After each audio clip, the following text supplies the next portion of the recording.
हर बार की इसकी यही नौटंकी है जब से शादी हुई है। अरे बहनों में इतना ही प्यार था तो शादी करने की जरूरत ही क्या थी। जब मायके से आती है बहन भी साथ लगी आ जाती है। पता नहीं कौन सी नौकरी है जो इतनी छुट्टियां भी मिल जाती है इसे। बहू के माँ बाप को पता नहीं थोड़ी भी अक्ल है या नहीं। यशोदा देवी बड़बड़ाती जा रही थी।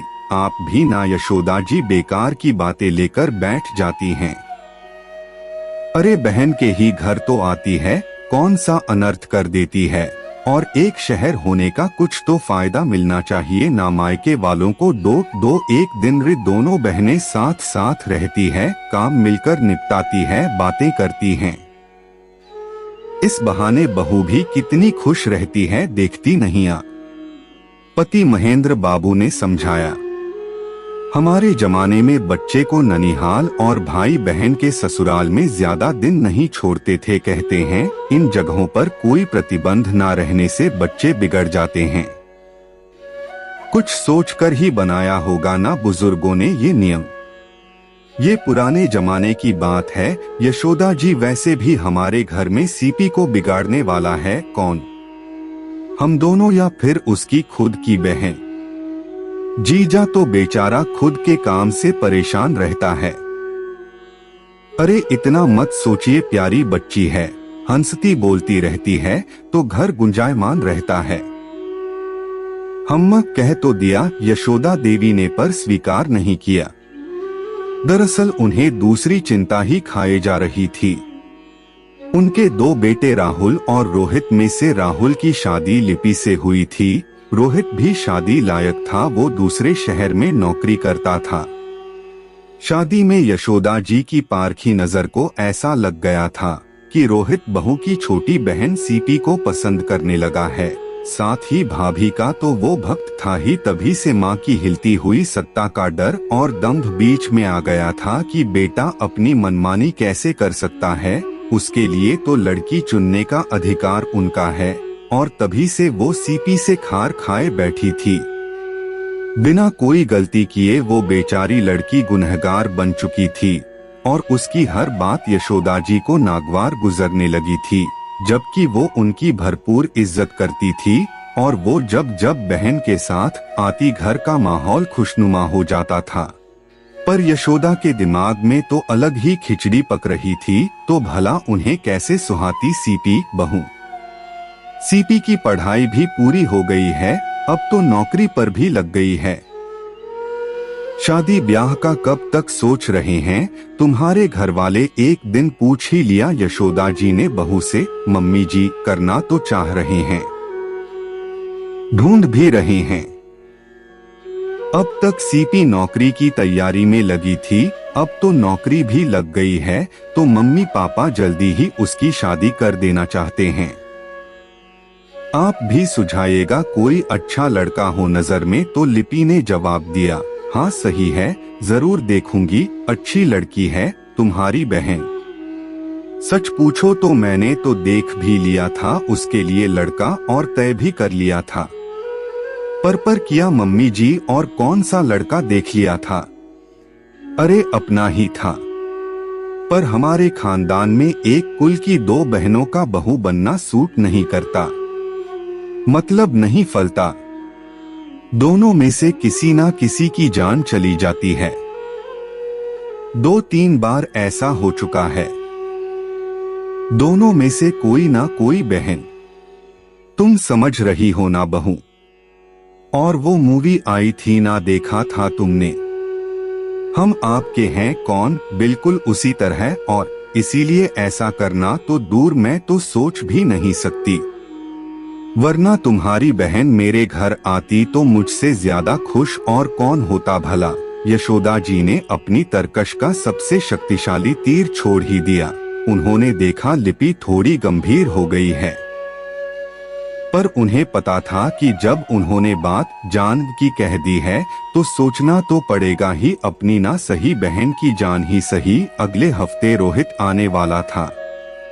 कुछ दिन की छुट्टियों में यशोदा जी ने देखा जिस दिन रोहित आने वाला था उससे एक दिन पहले ही सीपी अपने घर चली गई।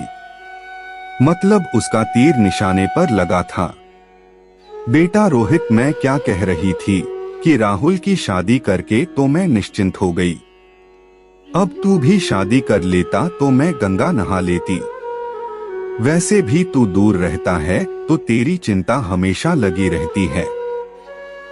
तू कहे तो मैं भी आपसे इस बार यही कहने वाला था मम्मी, पर सारी मम्मी, मैंने लड़की पहले से ही देख रखी है। चिंता मत करो, आपको निराशा नहीं होगी। बिल्कुल भाभी की ही परछाई है वो, सुंदर, सुशील, संस्कारी। धक से रह गया दिल यशोदा जी का। अब कहेगा भाभी की बहन सीपी ही तो है वो। कौन है वो लड़की? भाभी की बहन ही है क्या? मुझे तो शुरू से ही पता था कि ऐसा ही कुछ होने वाला है। पर कान खोलकर सुन तो मैंने बहू को भी बता दिया है। ऐसे रिश्ते में जान का खतरा है। बहू पर या फिर उसकी बहन पर कह देती हूँ हाँ, मैं इसके लिए कभी तैयार ना होंगी। यशोदा ने भी कह ही दिया, पर पूरी बात तो सुनो मम्मी। किया मम्मी, भाभी की ममेरी बहन सुनैना, शादी में ही मेरी मुलाकात हुई थी उससे। बिल्कुल जैसी लड़की की छवि मेरे मन में थी वैसी ही है वो। उच्च शिक्षित, गंभीर और समझदार। आपको तो पता है ना, मुझे घरेलू लड़कियां बहुत पसंद है।